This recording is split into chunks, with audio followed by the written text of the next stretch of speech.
முன்னாள் டிஜிபி நியமனத்தில் அரசியல் காரணம் இல்லை என தெரிவிக்கப்பட்டிருக்கிறது. சீருடை பணியாளர் தேர்வு வாரிய தலைவராக முன்னாள் டிஜிபி சுனில்குமார் நியமனத்தில் எந்த அரசியல் காரணமும் இல்லை என அரசு சார்பில் தெரிவிக்கப்பட்டிருக்கிறது. அண்மை செய்தியாக பார்த்துக் கொண்டிருக்கிறோம். மேலதிக விரிவான விவரங்களுக்கு சிறப்பு செய்தியாளர் ரமேஷ்குமார் இணைகிறார். ரமேஷ்குமார், விவரங்கள்.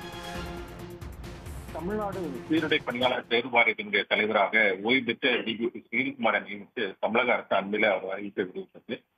இந்த நிலையில தான் சுனில்குமாருடைய நியமனத்தை ரத்து செய்யக்கூடிய அதிமுகவுடைய வழக்கறிஞர் பிரிவு மாநில செயலாளர் ஐஎஸ் என்பதுரை சென்னை உயர்நீதிமன்றத்தில் வழக்கு ஒன்றை தொடர்ந்திருக்கிறார். அந்த வழக்குல தமிழ்நாடு அரசு சார்பில் பதில் மனு தாக்கல் செய்யப்பட்டிருக்கிறது. அதுல தமிழ்நாடு சீருடை பணியாளர் தேர்வு வாரியத்தின் தலைவராக பதவியில் இருக்கும்போ அல்லது ஓய்வு பெற்று டிஜிபி நியமிக்கும் வகையில கடந்த 1991 ஆண்டு சட்டத்திட்டம் கொண்டு வரப்பட்டதாக தெரிவிக்கப்பட்டிருக்கிறது.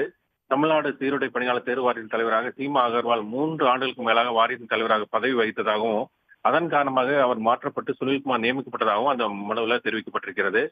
குறிப்பா 2012, 2020 ஆண்டு வரை பல்வேறு காலகட்டங்களில் தமிழ்நாடு சீருடை பணியாளர் தேர்வு வாரியத்தின் உறுப்பினராக செயலராக சுனில்குமார் இருந்துள்ளதாகவும் அதனால் அவருக்கு அந்த துறை குறித்து அவர் நன்கு அறிந்து வைத்திருப்பதனாலையும் அவர் வாரியத்தின் தலைவராக நியமிக்கப்பட்டதாக தெரிவிக்கப்பட்டிருக்கிறது.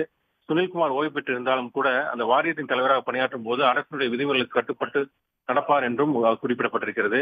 தமிழ்நாட்டில் தற்போது டிஜிபி அந்தஸ்தில் உள்ள 11 அதிகாரிகளும் மற்ற துறைகளில் பணியாற்றி வருவதனால ஓய்வு பெற்ற டிஜிபி சுனில்குமார் வாரியத்தின் தலைவராக நியமிக்கப்பட்டதாக அந்த பதில் மனுவில் தெளிவாக விளக்கப்பட்டிருக்கிறது.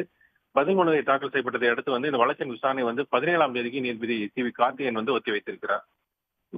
உங்களுக்கு நன்றி ரமேஷ்குமார். உடனுக்குடன் செய்திகளை தெரிந்து கொள்ள சன் நியூஸ் பெல் ஐகானை கிளிக் பண்ணுங்க.